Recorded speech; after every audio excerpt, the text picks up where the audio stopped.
الحمد لله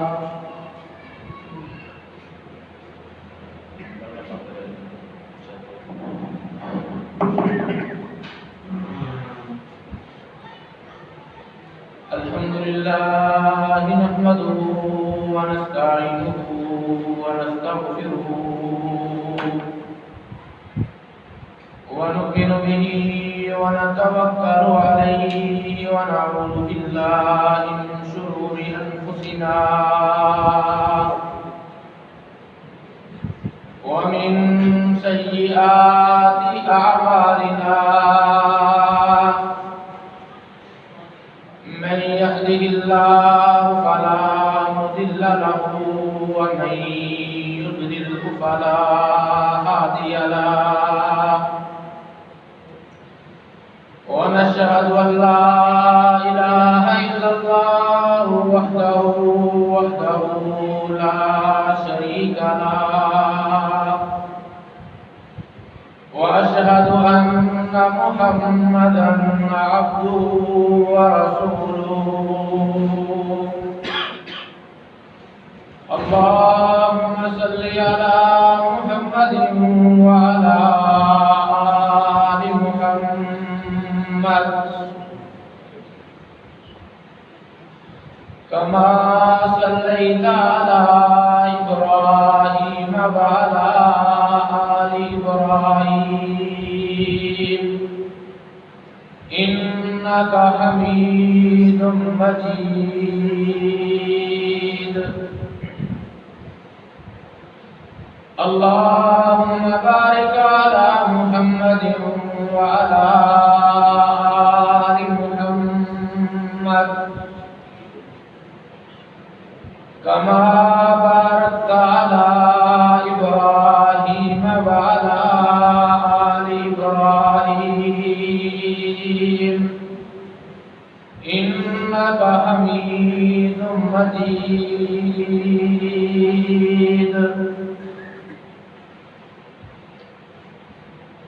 اللهم انفعنا بما علمتنا وعلمنا ما ينفعنا وزدنا علما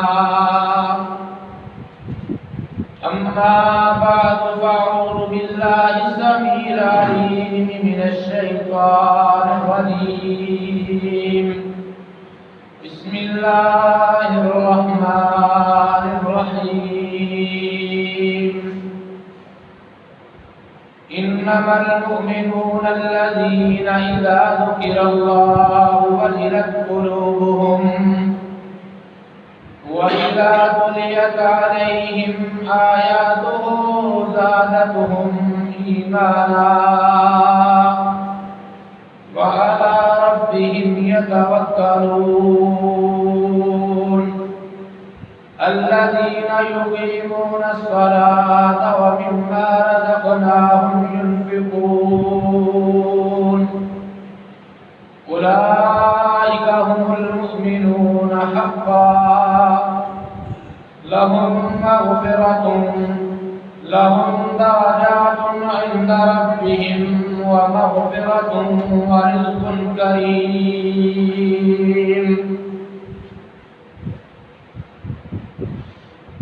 وقال النبي صلى الله عليه وآله وسلم صلوا كما رأيتموني أصلي أو كما قال النبي صلى الله عليه وسلم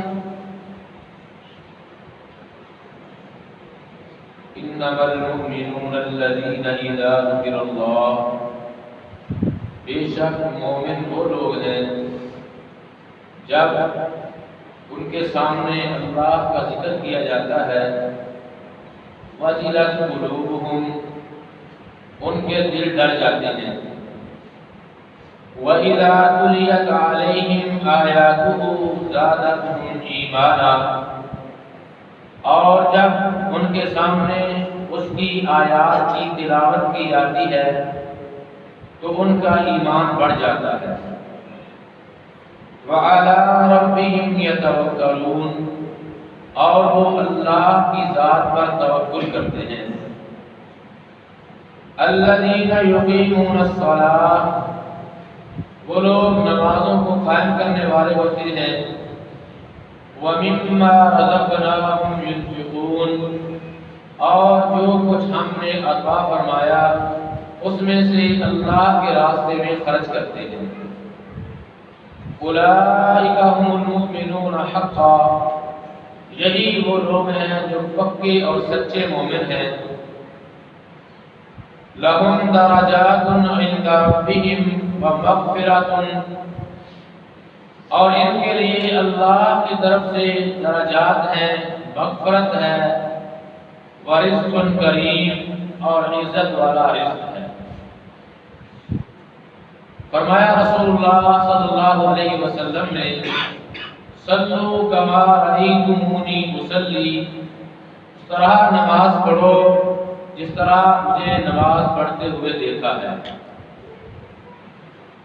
حضرات محترم، ہر قسم کی حمد و ثنا اللہ وحدہ لا شریک کی ذات کے ساتھ خاص ہے، جو ساری کائنات کا خالق اور مالک ہے۔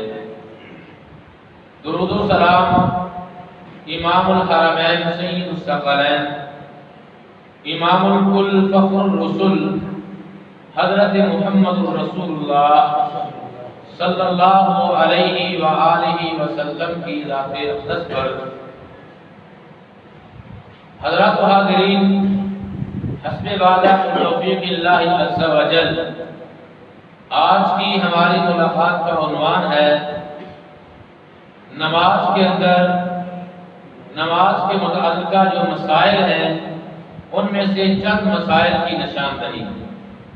انشاءاللہ الرحمن سلسلہ وار ہم اپنی نماز کو احادیث کی روشنی میں چیک کریں گے کہ کہاں ہم اپنی نماز حدیث کے مطابق پڑھ رہے ہیں اور کہاں جا کر ہماری نماز حدیث کے خلاف ہوتی ہے۔ کیونکہ نماز ہو یا کوئی بھی عمل، اس کی قبولیت کی یہی شرط اول ہے کہ وہ عمل رسول کریم صلی اللہ علیہ وآلہ وسلم کے طریقے اور آپ کے عمل کے مطابق ہو۔ کیونکہ کوئی عمل جو رسول اللہ صلی اللہ علیہ وسلم کے طریقے کے خلاف ہوگا، وہ عمل بارگاہ خداوندی میں قطعاً قبول نہیں کیا جائے گا۔ رسول کریم علیہ السلام نے کئی مواقع پر اس بات کی نشاندہی فرمائی کہ اس طرح نماز ادا کرو اس طرح مجھے پڑھتے ہوئے دیکھا ہے۔ اب ہم نے تو نماز آقا علیہ السلام کو پڑھتے ہوئے دیکھا نہیں ہے، اب ہم نماز کس طرح ادا کریں؟ عزیزان گرامی قدر، محدثین کا امت مسلمہ پر یہ بہت بڑا احسان ہے کہ محدثین اعظام نے نبی مہربان صلی اللہ علیہ وآلہ وسلم کی ایک ایک ادا کو، نبی کائنات صلی اللہ علیہ وسلم کے ایک ایک فعل اور قول کو سند کے ساتھ محفوظ کیا، اور پھر مرور زمانہ کے ساتھ ساتھ ہر دور کے محدثین نے ان روایات کو، ان احادیث کا جو صحیح درجہ ہے وہ امت کے سامنے بیان کر دیا کہ یہ حدیث کس لیول کی ہے، قبول کیا جائے گا یا نہیں کیا جائے گا، پورے کے پورے اصول و ضوابط ہمارے سامنے رکھ دیے۔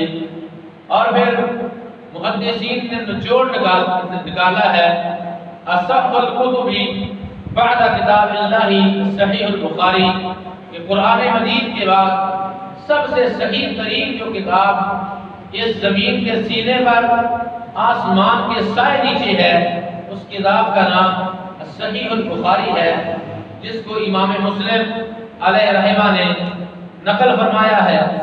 اور اس کے بعد جو درجہ ہے وہ صحیح المسلم کا ہے۔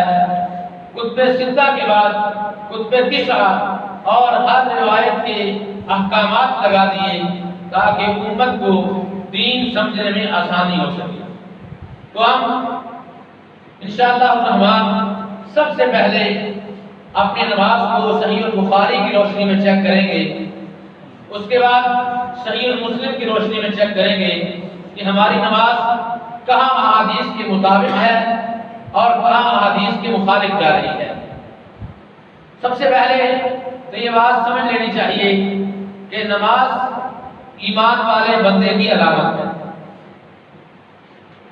نماز مسلمان کی علامت ہے۔ قرآن مجید نے کئی ایک مقامات پر اس بات کو واضح فرمایا ہے۔ حکماً ارشاد فرمایا اقیموا الصلاۃ، نماز کو قائم کرو، نماز کو ہر حال میں پڑھو۔ اگر تم کھڑے ہو کر نماز ادا نہیں کر سکتے ہو تو بیٹھ کر نماز ادا کر لو، اگر بیٹھ کر بھی نماز ادا نہیں کر پاتے تو لیٹ کے بھی نہیں پڑھی جا سکتی تو اشارے کے ساتھ نماز کو ادا کرو، نماز کی رخصت نہیں ہے۔ سب سے پہلے تو یہ بات ہمیں اپنے ذہنوں میں بٹھا لینی چاہیے کہ ہماری زندگی کا یہی مقصد تھا، وَمَا خَلَقْتُ الْجِنَّ وَالْإِنسَ إِلَّا لِيَعْبُدُونَ، کہ اللہ کی عبادت کی جائے، اور عبادت خداوندی کو بجا لانے کا بہترین جو طریقہ ہے وہ اقم الصلاۃ لذکری میں اللہ کا الحاکمین نے بیان فرمایا ہے کہ نماز اللہ کا بہترین ذکر ہے، بہترین عبادت ہے۔ اور پیغمبر کائنات علیہ السلام کے متعلق جو روایات میں حدیث کے اندر آتی ہیں، اگر ان روایات کا احاطہ کیا جائے تو یہ معلوم ہوتا ہے کہ مومن اور کافر کے درمیان جو فرق کرنے والی چیز ہے وہ نماز ہے۔ جو آپ کی نماز ادا نہیں کرتا، نماز کو چھوڑ دیتا ہے، نماز میں سستی کرتا ہے، نماز کا انکار کر دیتا ہے، قرآن مجید نے اس کے متعلق بڑے سخت الفاظ استعمال فرمائے ہیں۔ سورہ الماعون کا مطالعہ کیجیے، اللہ فرماتے ہیں فویل للمصلین، یہ ان لوگوں کی بات نہیں جو نماز ادا ہی نہیں کرتے، ایک پڑھ لی، دو پڑھ لی، دل میں جو مل گئی وہ پڑھ لی، جو جس کا وقت نافلہ کو چھوڑ دیا، یہ ان لوگوں کی بات ہے۔ فویل للمصلین، ہلاکت ہے نمازیوں کے لیے جو 5 وقت کی نماز ادا کرتے ہیں لیکن نماز میں سستی کرتے ہیں، وقت گزر جانے کے بعد ادا کرتے ہیں۔ روٹین ہے ان کی کہ ظہر کی نماز عصر کے وقت میں ادا کرنی ہے، مغرب کی نماز عشاء کے وقت میں ادا کرنی ہے، پورا دن گزر گیا، عشاء کے وقت ساری اکٹھی پڑھ لی۔ ساہون، جو نماز کے اندر سستیاں برتنے والے ہیں، ان کے لیے ہلاکت کا اعلان مالک کائنات نے بیان فرمایا ہے۔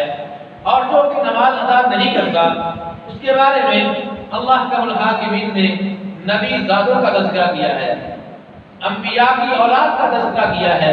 سورہ مریم میں رب کبریا فرماتے ہیں فخلف من بعدهم خلف اضاعوا الصلاة واتبعوا الشهوات فسوف يلقون غيا۔ ان قریب ان انبیاء کے بعد ان کی اولادیں آئیں، ان اولادوں نے 2 کام کیے، نمازوں کو چھوڑ دیا، اپنی خواہشات کے پیچھے پڑ گئے۔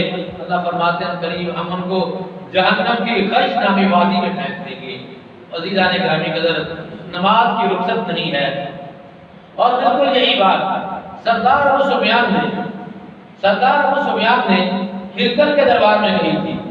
جب شاہ ہرقل کے پاس پیغمبر کائنات کا وہ دعوت نامہ پہنچا تو شاہ ہرقل نے عرب سے آئے ہوئے قافلے کو طلب کیا۔ اس قافلے کا سردار ابو سفیان ہے، جس نے ابھی اسلام قبول نہیں کیا، ابھی پیغمبر کائنات کی نبوت اور رسالت کو نہیں مانا۔ یہ شاہ ہرقل جو ہے کئی سوالات کرتا ہے، ان میں سے ایک سوال یہ کرتا ہے اے سردار بتاؤ تو صحیح وہ کس بات کا حکم دیتا ہے؟ وہ محمد صلی اللہ علیہ وسلم جس کی طرف سے یہ نامہ، یہ دعوت نامہ یہ میرے پاس پہنچا ہے، اس کی دعوت کیا ہے، اس کی پکار کیا ہے، اس کی تبلیغ کا نچوڑ کیا ہے، اس کی دعوت کا خلاصہ کیا ہے؟ تو سردار ابو سفیان نے کہا تھا یأمرنا بالصلاۃ والصدقہ والصدق والعفاف، کہ وہ محمد صلی اللہ علیہ وسلم ہمیں 3 چیزوں کی دعوت دیتا ہے، 3 چیزوں کی طرف پکارتا ہے۔ یأمرنا بالصلاۃ، وہ نماز کا حکم دیتا ہے، والصدق، سچائی کا حکم دیتا ہے، والعفاف، اور پاک دامنی کا حکم دیتا ہے۔ معلوم یہ ہوتا ہے کہ کہ نماز پیغمبر کائنات علیہ السلام کی دعوت کا نچوڑ ہے۔ جب دعوت کا نچوڑ وہی ہے، جب دعوت کا خلاصہ وہی ہے، پھر اس کو ہم اپنی مرضی کے ساتھ ادا کریں تو پھر نماز کے ساتھ خیانت ہے۔ عزیزان گرامی قدر، نماز کے مسائل میں جو سب سے بنیادی مسئلہ آج میرے معاشرے میں اندر پایا جاتا ہے وہ نماز کی نیت کا ہے، خود ساختہ نیت، جس کو عربی زبان سے ہٹا کر پنجابی اور اردو کے اندر جو کنورٹ کیا گیا ہے، خطبہ حدیث کا مطالعہ کرنے سے جو روایت پیش کی جاتی ہے انما الاعمال بالنیات، تمام اعمال کا دار و مدار نیتوں پر ہے۔ محدثین نے نیت کے اوپر بحث کرتے ہوئے لکھا ہے جو نیت ہے یا ارادۃ القلب، یہ دل کے ارادے کا نام ہے۔ زبان کے ساتھ تو اقرار ہے، نیت دل کے ارادے کا نام ہے جو زبان کے ساتھ اقرار کیا جاتا ہے۔ مختلف مقاصد فکر کی طرف سے اس کی بڑی اشاعت کی جاتی ہے، بڑی تبلیغ کی جاتی ہے۔ وہ نماز عید کے لیے علیحدہ نیت ہے، نماز جنازہ کے لیے علیحدہ نیت ہے، امام کی علیحدہ نیت ہے، مقتدی کی علیحدہ نیت ہے۔ حضرت ذی وقار یہ الفاظ ذخیرہ حدیث کے اندر موجود نہیں ہے، کیونکہ پیغمبر کائنات علیہ السلام نے اپنی نبوت کے بعد والی جو زندگی ہے، جب نماز فرض ہوئی تھی، مکہ مکرمہ میں جا کر مکہ مکرمہ سے ہجرت فرما کر مدینہ طیبہ میں پہنچ کر جب کائنات کے امام نے باجماعت نماز کا اہتمام فرمایا تو صحابہ کو کوئی نیت نہیں سکھلائی تھی۔ اس لیے یہ نیت کے جو الفاظ ہیں یہ اسلام کے اندر بدعت ہے۔ کل بدعت ضلالہ وکل ضلالۃ فی النار، ہر بدعت انسان کو گمراہی کی طرف لے جاتی ہے اور جو گمراہی ہے یہ انسان کے جہنم میں جانے کا ذریعہ بن جاتا ہے۔ اس لیے یہ جو الفاظ ادا کیے جاتے ہیں ان الفاظ کا دین اسلام کے ساتھ کوئی تعلق نہیں ہے۔ اس کے بعد دوسرا جو کام کیا جاتا ہے، عموماً احباب نماز ادا کرنے سے پہلے جب نماز کے لیے کھڑے ہوتے ہیں تو پہلے اعوذ باللہ من الشیطان الرجیم بسم اللہ الرحمن الرحیم پڑھنے کے بعد اللہ اکبر کہہ کر نماز کا آغاز کرتے ہیں۔ تکبیر تحریمہ سے جو پہلی تکبیر ہے اس سے پہلے اعوذ باللہ بسم اللہ پڑھنا شریعت میں ثابت نہیں ہے۔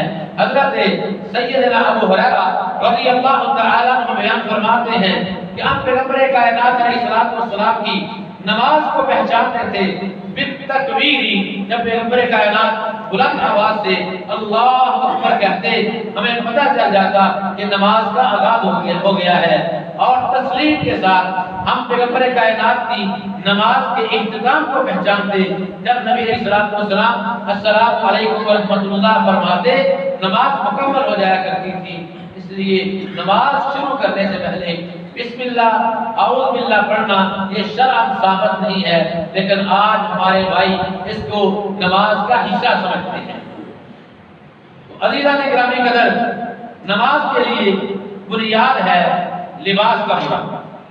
لباس نماز کے لیے انسان کے جسم کا پاک ہونا ضروری ہے، نماز کے لیے انسان کے لباس کا پاک ہونا ضروری ہے، نماز کے لیے جس جگہ پہ نماز ادا کی جا رہی ہے اس جگہ کا پاک ہونا ضروری ہے۔ لباس پاک ہو، انسان کا جسم حد سے اکبر اور حد سے اصغر دونوں سے پاک ہو، اور جس جگہ پہ نماز ادا کر رہا ہے وہ جگہ پاک ہو۔ وہ مخصوص جگہ جہاں پیغمبر کائنات نے نماز ادا کرنے سے منع کیا ہے وہ جگہ نہ ہو تو وہاں نماز ادا کی جائے گی۔ اور نماز کے لباس کے متعلق اللہ رب العالمین نے فرمایا خذوا زینتکم، خذوا زینتکم، جب تم نماز کے لیے نکلتے ہو، مسجد میں جاتے ہو، اپنی زینت کو اختیار کرو، زیب و زینت اختیار کرو، اچھا لباس پہنو۔ اللہ اکبر کبیرہ۔ سیدنا ابو ہریرہ رضی اللہ تعالی عنہ بیان فرماتے ہیں، صحیح البخاری کی حدیث ہے، قام رجل الى النبی صلی اللہ علیہ وسلم فسألہ عن الصلاة فی الثوب الواحد۔ ہمارے یہاں بڑا مسئلہ ہے، ٹوپی کے بغیر نماز نہیں ہوتی، سر پہ امامہ ہونا چاہیے پھر نماز ہوتی ہے۔ ایک بات کی مجھے سمجھ نہیں آتی، پیچھے ساری سب نے ٹوپی نہیں پہنی ہوئی، سب کی ہو جاتی ہے، اگر امام نہ پہنے تو پھر کسی کی نہیں۔ مسئلہ سب کے لیے برابر ہے۔ اگر ٹوپی یا امامہ جو ہے وہ نماز کے لیے لازم ہے تو سب کے لیے لازم ہے، شریعت سب کے لیے برابر ہے، امام اور مقتدی کے لیے علیحدہ علیحدہ نہیں ہے۔ اگر شراب پینا مولوی صاحب کے لیے حرام ہے تو مقتدی کے لیے بھی حرام ہے، اگر زنا کرنا خطیب پہ حرام ہے تو مقتدی پہ بھی حرام ہے، اگر جھوٹ بولنا امام پر حرام ہے تو مقتدی پر بھی حرام ہے۔ عجیب ماجرا ہے، ہم نے اپنے خطیب کو اپنے امام کے اوپر اتنی پابندیاں لگا دی اور خود آزاد ہو گئے، بالکل عیسائی مبارک و نظریہ کہ عیسیٰ علیہ السلام کفارہ ادا کر کے پہنچ گئے، اب ہم جو مرضی کریں ہمیں کوئی پوچھنے والا نہیں ہے۔ نہیں محترم بھائیو، شریعت اسلامیہ سب کے لیے برابر ہے۔ سیدنا ابو ہریرہ فرماتے ہیں پوچھا گیا اللہ کے پاک پیغمبر کیا ہم ایک کپڑے میں نماز ادا کر سکتے ہیں؟ ایک کپڑے میں؟ پیغمبر کائنات علیہ السلام نے ان کو جواب دیا اوَكُلُّكُمْ ثَوْبَيْنِ، کیا تم میں سے ہر بندے کے پاس دو کپڑے ہیں؟ یعنی تہبند، ازاربند اور اوپر قمیص ہر بندے کے پاس دو ہیں؟ سیدنا ابو ہریرہ فرماتے ہیں اللہ کے پاک پیغمبر ایسا تو ناممکن ہے، ہر بندے کے پاس دو کپڑے تو نہیں ہیں۔ تو نبی علیہ السلام نے اجازت دی کہ ایک کپڑے کے اندر تم نماز ادا کر سکتے ہو۔ نماز کے لیے مرد کا صدر کیا ہے؟ نماز کے لیے کون سا حصہ ڈھانپا ہونا ضروری ہے؟ اللہ اکبر کبیرہ۔ حدیث کے مطالعے سے یہ بات معلوم ہوتی ہے کہ جو مرد کا صدر ہے، جو مرد کا صدر ہے اس کے جو کندھے ہیں ان کے اوپر کپڑا ہونا چاہیے اور گھٹنوں کے اوپر تک، یعنی رانے جو ہیں یہ اگر چھپی ہوئی ہیں صرف اتنا ہی کپڑا ہے، اتنا کپڑا باندھ کے اگر کوئی بندہ نماز ادا کرتا ہے اس کی نماز ہو جائے گی، اس کی نماز میں کسی قسم کا کوئی خلل نہیں رہے گا۔ نماز کے لیے صدر ضروری ہے۔ وہ مرد کا صدر کیا ہے؟ کندھوں سے لے کر رانوں تک، اور جو خواتین کا صدر ہے وہ پورے کے پورے جسم کا ڈھانپا ہونا ضروری ہے۔ حضرت علی وقار اللہ کا الحاکمین نے فرمایا خذوا زینتکم، اپنی زینت کو پکڑو، جتنے اچھا لباس آپ کے پاس ہے اتنا اچھا لباس پہن کر اللہ کے حضور کھڑے ہونے چاہیے۔ لیکن اگر صرف اتنا حصہ ڈھانپا ہوا ہے آدمی نماز ادا کر سکتا ہے، کسی مفتی کے پاس کوئی اختیار نہیں ہے کہ اس کے اوپر فتویٰ لگا دے تیری نماز نہیں ہوئی، تیری نماز نامکمل ہے۔ عزیزان گرامی قدر، اس حدیث سے معلوم ہوتا ہے کہ سر کو ڈھانپنا نماز کا حصہ نہیں ہے۔ اب اس کا یہ بھی قطعاً مطلب نہیں ہے کہ اپنے سر کے اوپر صافہ یا ٹوپی یا کوئی چیز موجود ہے اس کو بندہ اتار کر سامنے رکھ دے اور ننگے سر نماز ادا کرنا شروع کر دے، یہ بھی طریقہ کار غلط ہے۔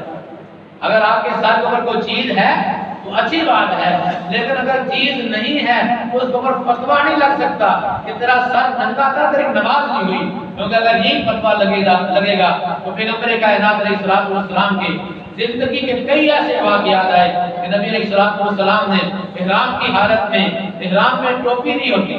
ہمارے یہاں ایک اور بڑا مسئلہ ہے، جب بندہ بہت ہوتا ہے اس کے کفن کے اندر ٹوپی کا اضافہ کر دیا، پتہ نہیں کہاں سے ٹوپی لے رہے ہیں، کفن میں ٹوپی کا اضافہ۔ اللہ اکبر کبیرہ، حالانکہ مرد کے کفن میں ٹوپی کا کوئی کانسیپٹ نہیں ہے۔ حضرت علی وقار اللہ کے پاک پیغمبر صلی اللہ علیہ وسلم نے نماز کے احکامات جو بیان فرمائے ہیں ان میں سے اگلی بات کیا ہے؟ ایسی جگہ جہاں نقش و نگار ہوئے ہو، پردہ سامنے لٹکا ہوا ہو، مصلی ایسا ہے جس میں نقش و نگار ہے، ایسی جگہ پہ نماز نہیں ہوتی، ایسی جگہ سے نماز ادا کرنے سے پرہیز کرنی چاہیے۔ صحیح البخاری کی حدیث ہے، سیدنا انس بن مالک رضی اللہ تعالیٰ عنہ بیان فرماتے ہیں کانا کرام عائشہ ساترت بھی جانب بیتھا، کہ نبی علیہ السلام کی زوجہ محترمہ سیدہ عائشہ صدیقہ رضی اللہ تعالیٰ عنہ ان کے گھر میں پیغمبر کائنات علیہ السلام نماز ادا کرنے لگے تو سب میں پردے لٹکے ہوئے تھے، پردوں میں نقش و نگار بنا ہوا تھا۔ آقا علیہ السلام نے نماز کو مکمل کرنے کے بعد فرمایا اس کو اتار دو، یہ نماز کے اندر حائل ہو جاتے ہیں، ہر وہ چیز جو نماز کے اندر حائل ہو جائے، خلل ڈال دے، جس سے نقش و نگار بنے ہوئے ہوں، صورتیں بنی ہوئی ہوں، تصویریں بنی ہوئی ہوں، ایسی جگہوں پہ نماز پڑھنے سے پیغمبر کائنات نے کراہت کا اظہار کیا ہے۔ اس کے بعد اگلی چیز جو ہے جو آج میرے اور آپ کے معاشرے کے اندر بڑی عام ہو چکی ہے، ہم نماز 2 منٹوں میں نماز پڑھنے کی کوشش کرتے ہیں، جلدی جلدی نماز، نہ رکوع پورا، نہ سجدہ پورا، نہ قیام پورا۔ اور اگر کوئی امام صاحب 10 سے 12 منٹ لگا دیں ان کی سختی آ جاتی ہے، قاری صاحب 12 منٹ لگا نماز پڑھنے کی، اللہ اکبر کبیرہ۔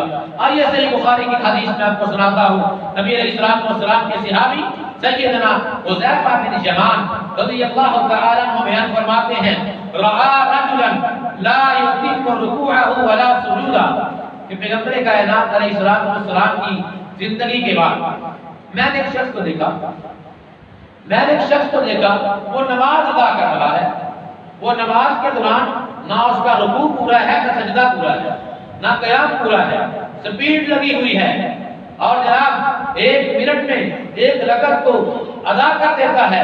حضرت ابی بکر سیدنا حذیفہ فرماتے ہیں، جب میں نے اسے دیکھا فلما قضا صلاته قال له حذیفہ، جب اس نے نماز کو مکمل کیا تو سیدنا حذیفہ فرماتے ہیں، میں نے اسے کہا ما صلیت، تو نے نماز ادا نہیں کی، تیری نماز نہیں ہوئی۔ کہنے لگا نماز تو میں نے پڑھی ہے، رکوع بھی کیا ہے، سجدہ بھی کیا ہے، وضو بھی کیا، نماز کیوں نہیں ہوئی؟ تو سیدنا حذیفہ بن یمان، یہ کون ہے؟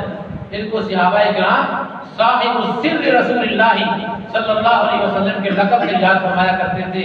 نبی علیہ السلام کو جب اللہ تعالیٰ نے منافقین کے ناموں کی فہرست دی نا، تو نبی علیہ السلام نے حضرت حذیفہ کو سارے نام بتا دیے تھے، اس لیے ان کو صاحب السر کہا جاتا ہے، رازدان رسول کا لقب ان کو ملا ہوا ہے۔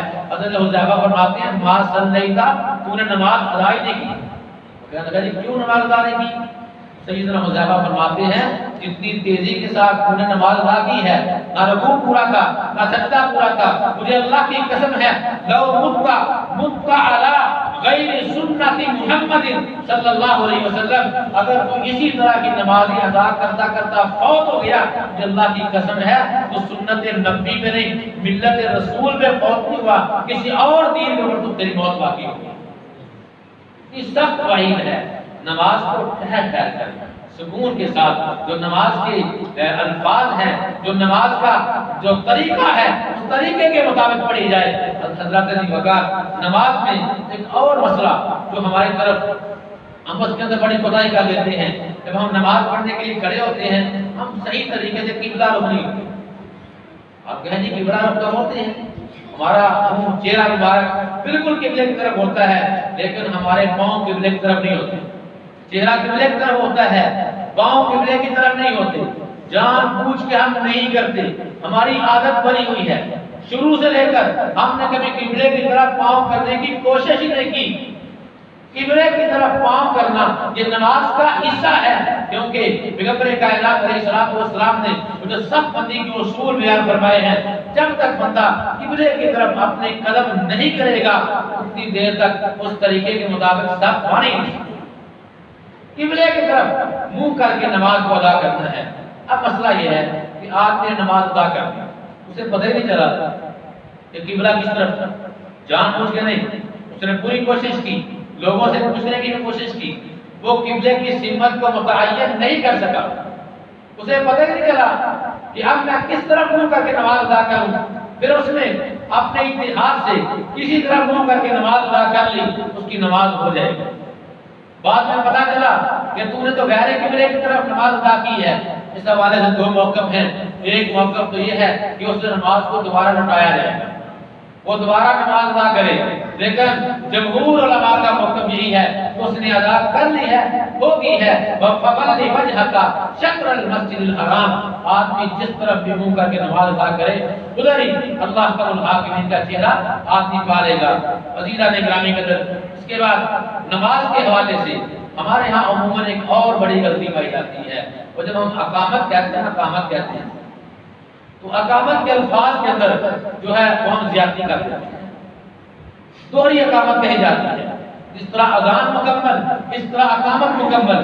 صحیح بخاری میں اور صحیح مسلم میں سیدنا انس رضی اللہ تعالی عنہ بیان فرماتے ہیں، صحیح مسلم کی حدیث نمبر 378 ہے، سیدنا انس فرماتے ہیں امیر بلال ان یشفع الاذان فیوتر الاقامہ، حضرت بلال کو حکم دیا کہ اذان کے کلمات 2 مرتبہ ادا کریں اور اقامت کے کلمات 1 مرتبہ ادا کریں۔ صحیح مسلم کی حدیث ہے، صحیح بخاری کی حدیث ہے، اقامت سیکھ کر کہی جائے گی۔ ہمارے ہاں بعض لوگ کہتے ہیں کہ اگر اذان دوہری ہو تو اقامت بھی دوہری کہی جائے گی، اس کی کوئی دلیل نہیں ہے۔ اقامت جو ہے وہ اقاری کہی جائے گی، اللہ اکبر اللہ اکبر، اشہد ان لا الہ الا اللہ، اشہد ان محمد رسول اللہ، حی علی الصلاۃ حی علی الفلاح، قد قامت الصلاۃ قد قامت الصلاۃ۔ یہ اقامت کے الفاظ ہیں، انہیں اسی طرح ادا کیا جائے گا۔ جب ڈبل کہا جائے گا تو وہ اقامت رسول اللہ صلی اللہ علیہ وسلم کے فرمودات کے خلاف ہے۔ صحیح بخاری کی حدیث، صحیح مسلم کی حدیث، اس طرح کی 40 احادیث ہیں جو ذخیرہ احادیث کے اندر موجود ہیں، جن میں پیغمبر کائنات کا یہ فرمان موجود ہے۔ آقا علیہ الصلوۃ والسلام نے اپنے مؤذن بلال کو یہ حکم دیا تھا کہ اذان ڈبل الفاظ کے ساتھ ادا کرنی ہے اور جو اقامت ہے وہ اقاری ادا کرنی ہے۔ عزیزان گرامی قدر، اب ہم اذان اور اقامت کے بعد ہمارے ہاں خصوصاً یہ غلطی ہماری ہے، جو اپنے آپ کو سلفی کہتے ہیں، جو اپنے آپ کو اہل الحدیث کہتے ہیں، ان کی بہت بڑی غلطی ہے۔ وہ غلطی کیا ہے کہ امام صاحب ابھی آتے ہیں مصلی پہ، پہلے ہی کھڑے ہو جاتے ہیں۔ امام صاحب نہیں آئے، مصلی پر نہیں آئے، وہ وضو کر رہے ہیں یا ایک آدھا منٹ لیٹ ہیں، پوری صف بن جاتی ہے۔ یہ طریقہ کار حدیث کے خلاف ہے۔ پیغمبر کائنات صلی اللہ علیہ وآلہ وسلم نے ارشاد فرمایا تھا کہ لوگوں، جب تم نہ کھڑے ہوا کرو جہاں تک کہ تم مجھے نہ دیکھ لو، یعنی جب تک امام مصلی پہ نہ آ جائے مقتدیوں کو کھڑے نہیں ہونا چاہیے۔ اگر امام لیٹ ہے اس کا انتظار کرنا چاہیے۔ یار امام کی اتنی بھی قدر نہیں ہے، ہم نے امام کو کیا سمجھا ہوا ہے؟ پیغمبر کائنات علیہ السلام کا یہ حکم ہے کہ اتنی دیر تک تم کھڑے نہ ہوا کرو حتی ترونی، جہاں تک کہ تم مجھے دیکھ نہ لو۔ مجھے دیکھنا ہے تو پھر اقامت کے لیے کھڑے ہونا ہے۔ حضرت عزیز وقار، نماز کے حوالے سے ایک اور بات جو ہمارے ہاں عموماً پائی جاتی ہے وہ یہ ہے کہ ہم مسجد میں آتے ہیں، مسجد میں آئے، اذان ہو چکی ہے، نماز میں وقت رہتا ہے، ہم بیٹھ جاتے ہیں۔ نماز وقت رہتا ہے، ہم بیٹھ جاتے ہیں، یا پھر بعض لوگ کیا کرتے ہیں، دیکھتے ہیں کبھی 1 منٹ ہے، ہم 2 رکعت ادا نہیں کر سکتے، چکر لگانا شروع کر دیتے ہیں، کھڑے ہو جاتے ہیں۔ پیغمبر کائنات علیہ السلام نے فرمایا اذا دخل احدكم المسجد فلا يجلس حتى يصلي ركعتين، جب تم میں سے کوئی بندہ مسجد میں آئے اتنی دیر تک مسجد میں نہ بیٹھے جب تک 2 رکعت نماز ادا کرے۔ یہ 2 رکعت ادا کرنا فرض ہے۔ مسجد میں آیا ہے، نماز میں وقت موجود ہے، اپنی جو 2 رکعات ہیں ان کو تحیۃ المسجد کہا جاتا ہے۔ پیغمبر کائنات کا یہ حکم ہے اذا دخل احدكم المسجد فلا يجلس، نہ بیٹھے، بیٹھنے کی قطع اجازت نہیں ہے حتی یصلی رکعتین، یہاں تک کہ وہ 2 رکعت ادا کرے۔ ان کو تحیۃ المسجد کہا جاتا ہے۔ اگر وقت نہیں ہے تو پھر نماز شروع کر لو، جب اقامت ہوتی ہے سلام پھیر دو، انشاءاللہ الرحمن اللہ تعالیٰ نیت کا جو ثواب عطا فرمائے۔ اور ایک اور مسئلہ جو عموماً فجر کی نماز کا وقت ہوتا ہے، بھائیوں نے لوگوں کو غلط گائیڈ کیا ہوا ہے، غلط رہنمائی کی ہے کہ فجر کی سنتیں ہر صورت جو ہے فرض سے پہلے ادا کرنی، فجر کی سنتیں ہر صورت فرض نماز سے پہلے ادا کرنی ہے۔ اگر تم لیٹ ہو گئے ہو، جماعت کھڑی ہو گئی ہے، پہلے سنتیں ادا کرو، بعد میں جو ہے آپ جو جماعت کے ساتھ مل جائے۔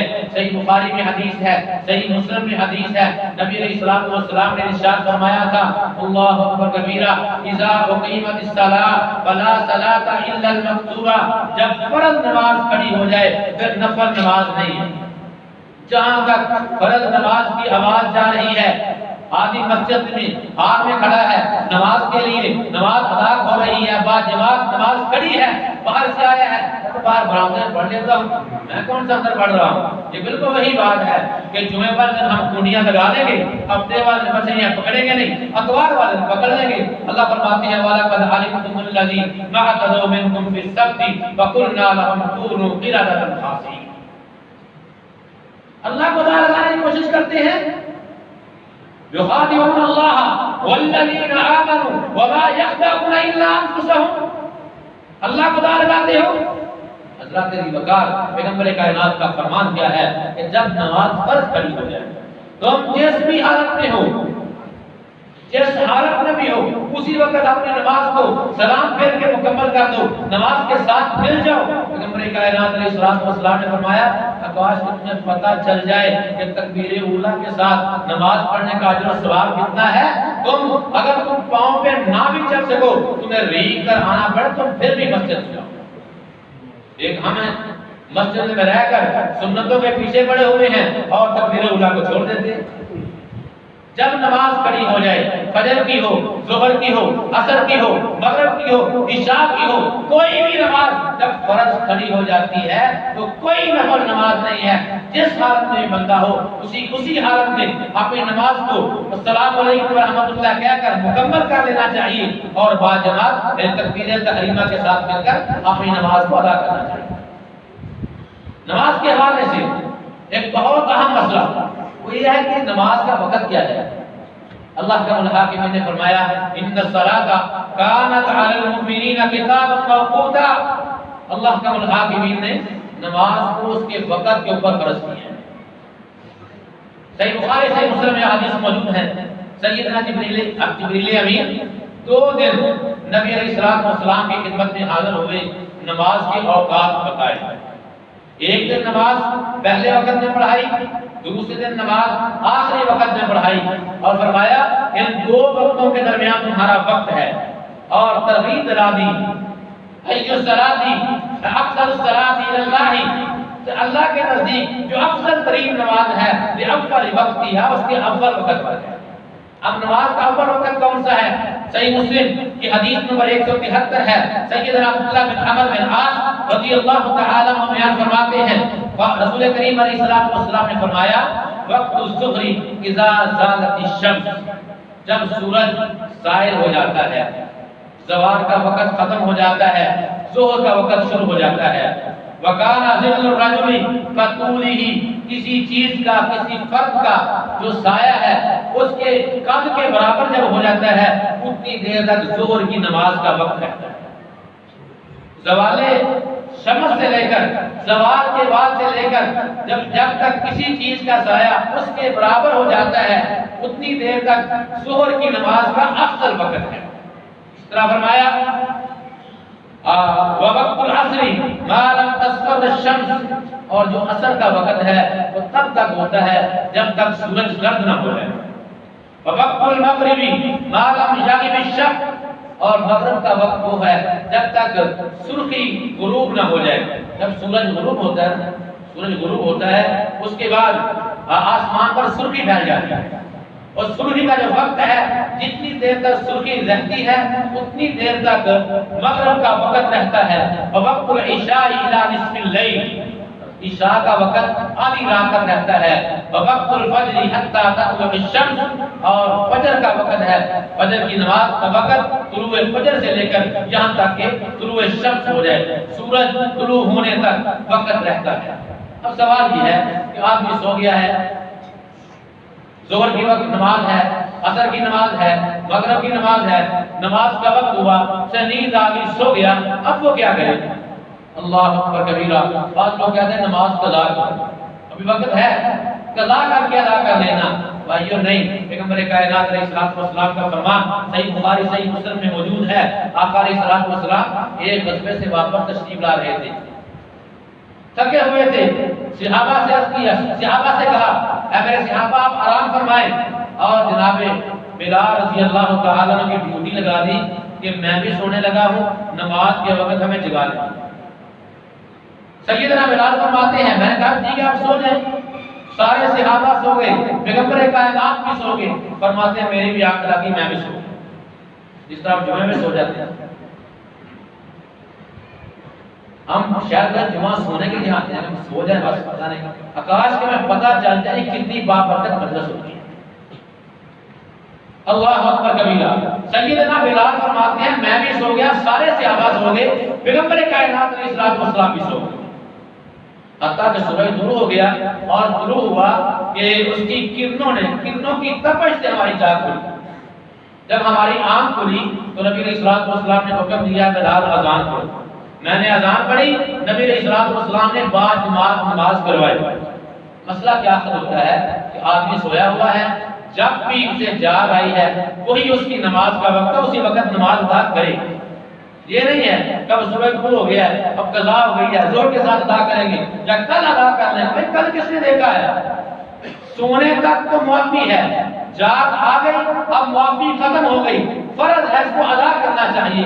پیغمبر کائنات علیہ الصلوۃ والسلام نے فرمایا اذا نسی احدکم الصلاۃ، اگر تم میں سے کوئی بندہ اپنی نماز بھول گیا ہے، اس نے یاد ہی دلا کہ میں نے نماز ادا کی ہے کہ نہیں کی، جب اسے یاد آئے وہی اس کی نماز کا وقت ہے۔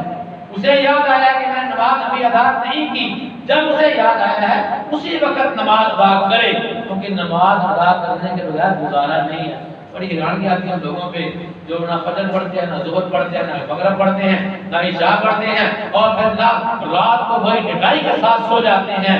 کاش انہیں اس بات کا احساس ہو جائے کہ پتہ نہیں ہماری اگر آنکھ قبر میں جا کر کھلی تو اللہ کیا جواب، کیا پتہ ہے وقت کا؟ وقت کا کسی کو کوئی پتہ نہیں کب آ جائے۔ اذا جاء اجلها لا يستأخرون ساعة ولا يستقدمون، جب وقت آ جائے گا اسے کائنات کی کوئی طاقت ڈال نہیں سکتی۔ اس لیے نماز کو وقت پہ ادا کرنا چاہیے، کیونکہ اللہ کے الحاکمین کا یہی فرمان ہے کہ نماز ان الصلاۃ کانت علی المؤمنین کتابا موقوتا، نماز وقت کے اوپر فرض کی گئی ہے۔